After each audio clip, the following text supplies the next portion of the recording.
السلام علیکم ورحمۃ اللہ۔ سورہ بقرہ مدنی صورت، تیسرے سپارے کا دوسرا رکوع، آیت نمبر 255۔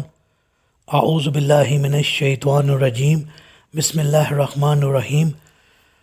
لا تأخذہ سنۃ ولا نوم، لہ ما فی السماوات وما فی الارض، من ذا الذی یشفع عندہ الا بإذنہ، یعلم ما بین ایدیہم وما خلفہم۔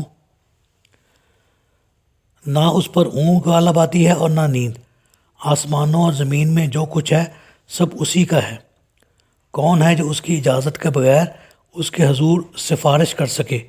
جو کچھ لوگوں کے سامنے ہے وہ اسے بھی جانتا ہے، اور جو ان سے اوجھل ہے اسے بھی جانتا ہے۔ جی،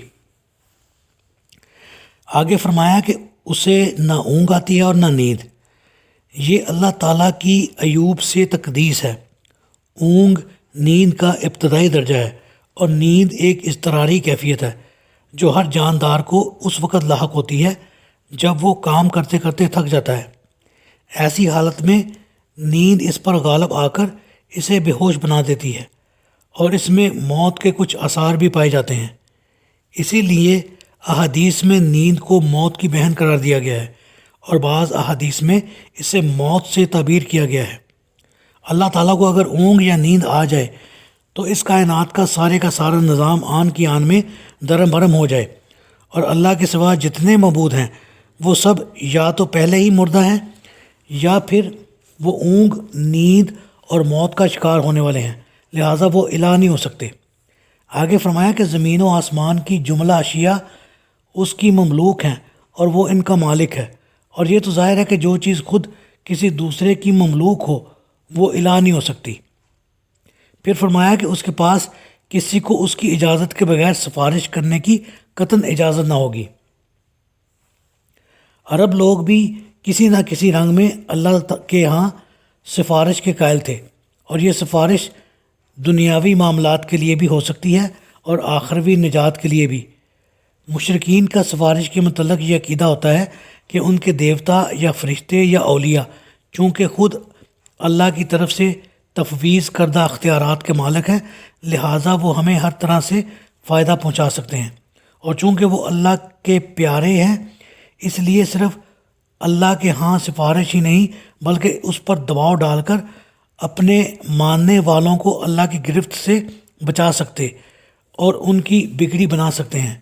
یہ عقیدہ چونکہ اللہ کے بجائے دوسروں پر توکل اور اعتماد کی راہ دکھاتا ہے، لہٰذا اس عقیدے کی پرزور الفاظ میں تردید فرما کر شرک کا یہ دروازہ بھی بند کر دیا۔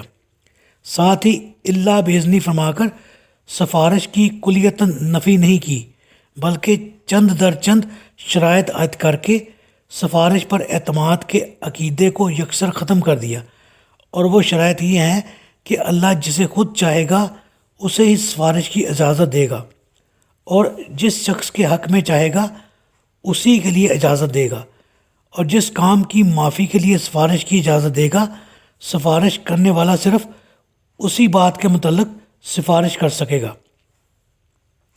اس کے بعد فرمایا کہ اللہ تو سب لوگوں کے اگلے اور پچھلے، ماضی اور مستقبل کے سب حالات سے پوری طرح واقف ہے، جبکہ دوسرے اللہ کی وسعت علم کی گرد کو بھی نہیں پا سکتے۔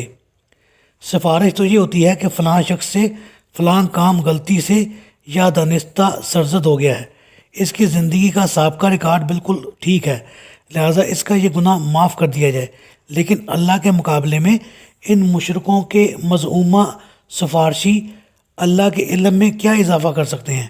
ان کو تو اتنا ہی علم دیا گیا ہے جتنا کو اللہ کو منظور تھا، اور جو اپنی ذات کا بھی پورا علم نہیں رکھتا وہ دوسروں کے متعلق کیسے رکھتا ہے؟ اللہ تعالیٰ سے دعا ہے اللہ تعالیٰ ہمیں قرآن کو پڑھنے، سمجھنے اور اس پر عمل کرنے کی توفیق عطا فرمائے، آمین۔